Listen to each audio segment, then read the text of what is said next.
de mise en place de ce plan.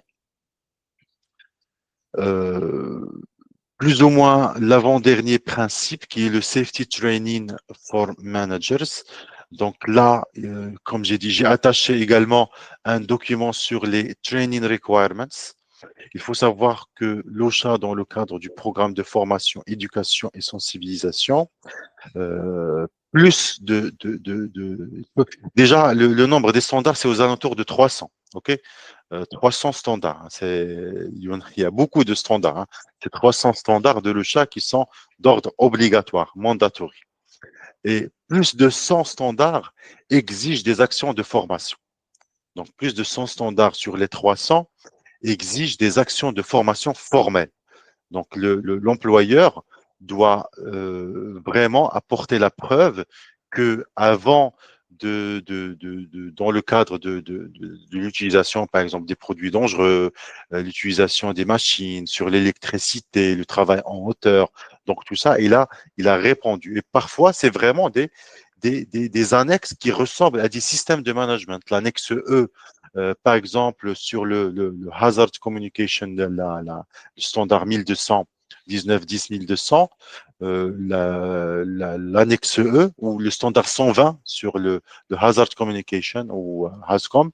Donc ça, on trouve que vraiment l'annexe E, qui n'est pas obligatoire, is non-mandatory, est vraiment un système de management sur comment réaliser une formation depuis l'identification de besoins, le passage par les exigences du centre de formation où la formation doit dérouler, l'évaluation de la performance et autres.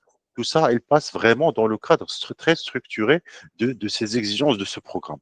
S'il vous plaît, comme j'ai dit, j'ai attaché également les exigences de l'ensemble des standards. Vous allez trouver dans la OSHA 48 heures donc tous les ressources, euh, notamment celui des exigences de formation sur les standards, parce que un manager, bien sûr, dans le cadre de la OSHA 48 heures, doit savoir quelles sont les actions spécifiques de formation vis-à-vis de chaque standard.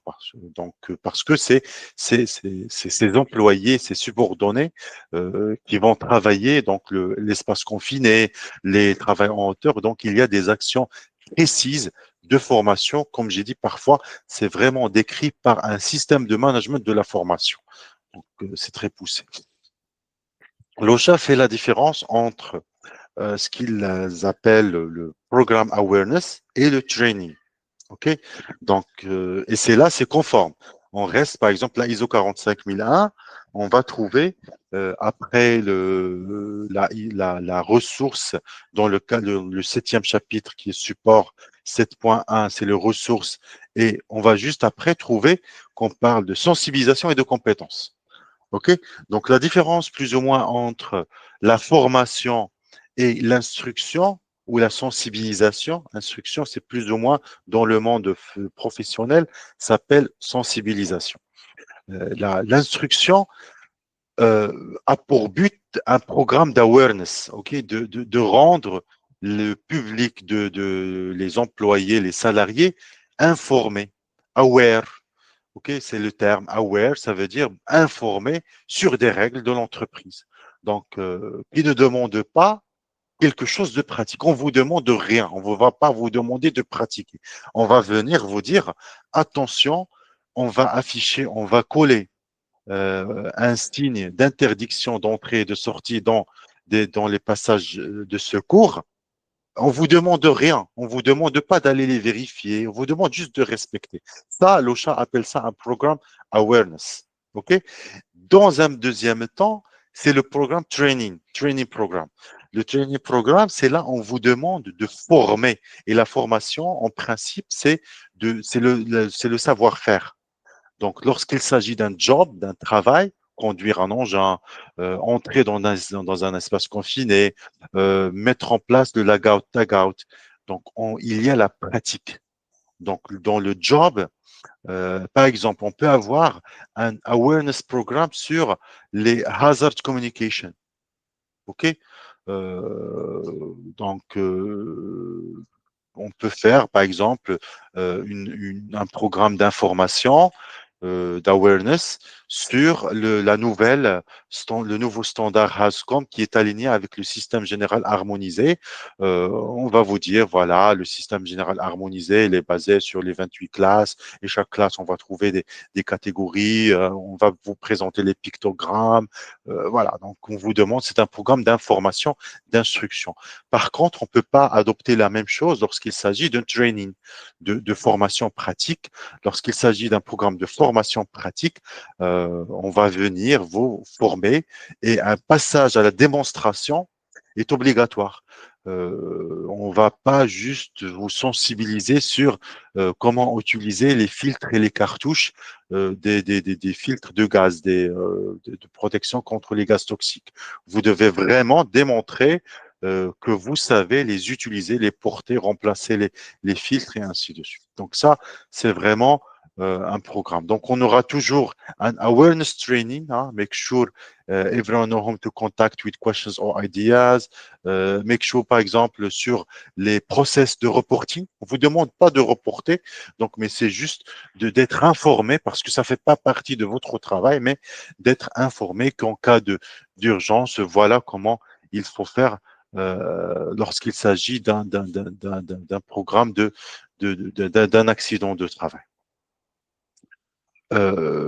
Plus ou moins l'avant-dernier point avant l'emergency, c'est Monitor Performance and Program and Progress. Donc, tout ce que vous avez mis en place sur les dangers, sur la participation des travailleurs, sur le démonstration de l'engagement des employeurs. Donc, tout ça, on doit le monitorer, l'évaluer. Donc, un programme d'évaluation va vous aider à s'assurer de l'atteinte des résultats, hein, parce que, par exemple, dans le cadre de la formation, il y aura toujours des objectifs d'apprentissage et des objectifs de déroulement. Donc, on doit pouvoir mesurer, par exemple, l'atteinte de l'objectif, OK, par des évaluations des candidats. Et on va également évaluer l'activité par des évaluations des candidats de l'activité. Donc, on va leur demander leurs avis, par exemple, par rapport à notre programme de formation. Par exemple, comment vous avez trouvé la formation. Donc, à la fin, par exemple, vous allez, dans le cadre de la formation e-learning, il y a un système, on vous demande, par exemple, d'évaluer la formation. Donc, ça, c'est des programmes d'évaluation de l'activité et d'évaluation de l'atteinte des résultats. Donc, l'évaluation de l'atteinte par des inspections, des entretiens, des surveilles. Hein, surveilles, c'est des questionnaires. Hein, c'est des questionnaires distribués que les participants, par exemple, peuvent répondre d'une manière anonyme et rendre compte, par exemple, sur la démonstration. Comment vous trouvez, par exemple, le comportement de vos managers. Donc, ils vont vous faire un retour, par exemple, d'une manière anonyme sur le comportement normalement souhaité, exemplaire. Tout ce qui est les post and pre-jobs, par exemple, avant de commencer un travail, on va consacrer 5 minutes pour demander aux candidats ou demander aux travailleurs comment ils trouvent la sécurité après. Et voilà, donc on va avoir donc c'est plusieurs types de moyens d'évaluation, notamment tout ce qui est même évaluation technique, hein, d'exposition, les investigations d'accidents, tout ce qui est contrôle des équipements. Donc tout ça nous donne une idée, les audits formels internes et externes, les revues de direction, les performances et les indicateurs santé et sécurité au travail, les évaluations en termes, par exemple, de formation, hein, soit le CPD ou les heures de formation ou les jours de formation, les workers reporting of workers concerns, ça veut dire tout ce qui est système de réception des plaintes et de tout ce qui est dérangement ou de soucis des travailleurs. Donc voilà, donc ça c'est très important lorsqu'il s'agit d'un système de management et de suivi et de contrôle des atteintes des résultats. Ok, donc voilà quelques étapes. Donc la première étape dans le cadre de mise en place du programme d'évaluation de la performance. Donc, on peut commencer par une liste des objectifs à atteindre. Donc ensuite, on va demander à l'équipe d'évaluer et de contrôler, de mesurer les activités actuellement réalisées, partager par la suite avec les travailleurs et leur demander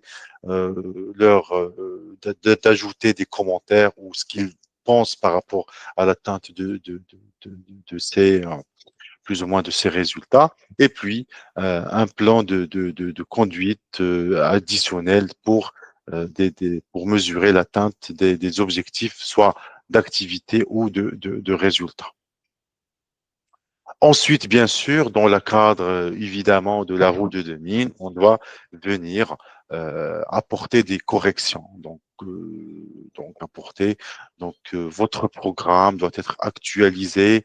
Euh, Ça dépend des résultats, par exemple, de votre évaluation, ou même dans le cadre d'une revue systématique, hein, ou lorsqu'il s'agit de changements, hein, aujourd'hui, même la ISO 45001, dans le cadre du chapitre 8.1.3 Management of Change, on vous demande d'apporter des corrections à votre programme lorsqu'il s'agit de performances non atteintes, d'incidents ou d'accidents ou de changements des équipements, modifications au niveau du bâtiment, matières premières, la manière de travailler ou le personnel clé sur le lieu de travail. Voilà, je ne sais pas s'il y a des questions, des commentaires par rapport à ça. Moussa, Oui, Khalid, tout est bon, c'est clair. tout est bien, ok. Alors, avant de quitter, donc on termine par l'établissement d'un programme de communication et de coordination, surtout lorsqu'il s'agit de participation, d'implication de contractors, hein. Les contractors peuvent être soit des agences de hiring, hein, de recrutement des salariés temporaires, des salariés intérimaires, ou parfois même d'activités de sous-traitance d'activité. Aujourd'hui, c'est la tendance. On le voit, c'est une évolution normale de différenciation. Moi, je le considère comme étant la base plus ou moins de l'évolution, hein, de l'évolution de chaque activité. Vous savez que les êtres vivants évoluer, leurs caractéristiques principales, c'est l'évolution ou la différenciation, pas l'évolution, mais la différenciation. Pourquoi nous sommes, en tant qu'êtres vivants, plus avancés que d'autres êtres vivants qui sont restés dans un stade embryonnaire les bactéries et autres qui veulent tout faire, hein. Une bactérie, c'est un être vivant qui veut tout faire, hein, depuis la recherche d'aliments, hein, jusqu'à la création d'ATP, donc tout ce qui est biologie cellulaire. Par contre, une cellule d'un être vivant, d'un animal ou autre, il est plus évolué parce qu'il s'y différencie. Ça, c'est majeur, hein, cette question de différenciation et de spécialisation. Ça veut dire que vous avez des tissus musculaires, des tissus, je sais pas, de osseux, donc, et chacune, à la base, ils ont le même génome, hein, la même information génétique. Ça, c'est une évolution normale des activités industrielles du marché international. Ça veut dire que aujourd'hui, les sociétés cherchent à se spécialiser et non pas rester dans la polyvalence. Donc, et ça implique automatiquement faire appel à des fournisseurs, surtout de services, hein, quand on parle de fournisseurs de services ou même des produits, parce qu'un fournisseur de services, c'est également un produit, mais qui est de proximité plus ou moins, et un autre fournisseur peut être également de services, ou de produits, mais c'est un service. Imaginez une entreprise qui normalement ne fait pas qui ne prépare, qui ne fait pas l'emballage, hein, qui produit uniquement la matière valorisée et qui donne à son client normalement, il lui sous-traite plus ou moins de conditionnement, hein, mise en circulation dans le marché public ou le marché international. Donc, ça, c'est une interaction normale qui évolue. Et ça implique automatiquement un cadre de coordination, donc d'interaction, donc et de moins de maîtrise, parce que à un moment donné, on avait la maîtrise sur nos processus, mais avec l'externalisation, on se retrouve soit avec des salariés qui n'appartiennent pas à la même boîte, et le grand problème, c'est également les interactions entre les contractors, entre les salariés de ces sous-traitants. Donc là, c'est un risque pour les employés, pour les entreprises. Donc l'interaction de plusieurs employeurs, de plusieurs contractors, de plusieurs sous-traitants sur le lieu de travail, surtout lorsqu'il s'agit de travaux de construction. Donc une communication effective, donc une communication efficace et une coordination entre les employés est critique pour la réussite et pour la sécurité des travailleurs.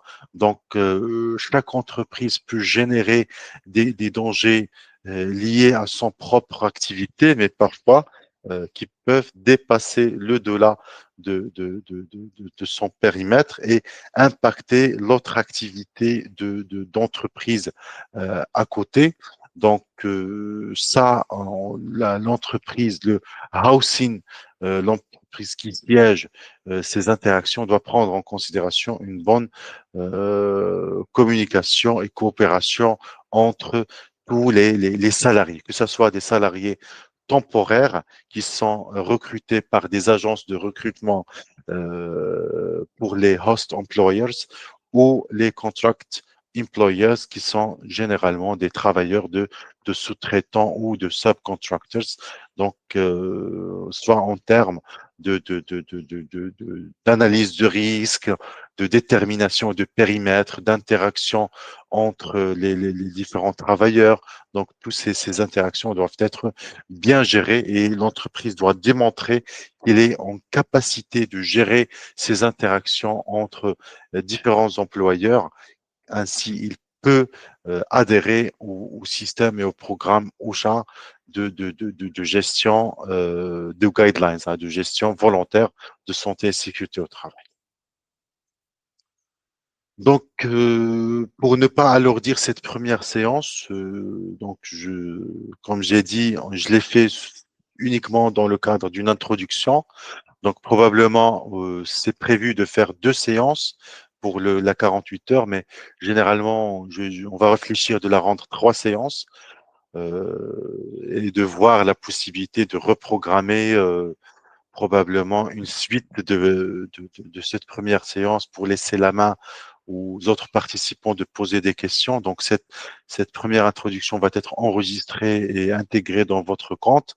Et on aura une autre séance prévue pour cette première partie. On va reprendre l'essentiel, mais donner la parole aux autres participants. Donc, on va chercher une autre date qui est plus ou moins convenable.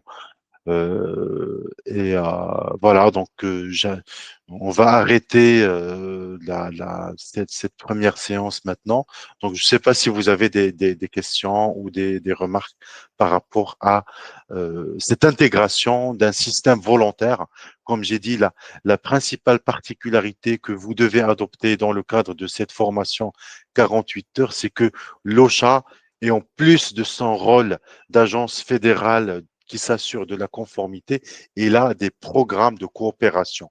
Et un manager dans la société doit être en mesure de profiter de ce système de coopération. Depuis ces éléments basiques qui sont uniquement la consultation vers l'alliance stratégique, hein, le partenariat stratégique avec l'OSHA pour démontrer et apporter une valeur ajoutée dans le cadre du système de management SST. Des questions? Samy, Moussa, Bahir?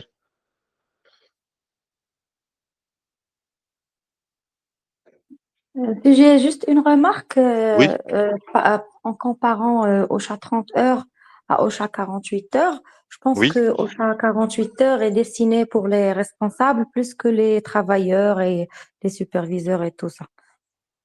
Et effectivement, c'est ça la raison principale et sa nomination en tant que manager. Donc, OSHA propose plus ou moins trois niveaux de formation générale.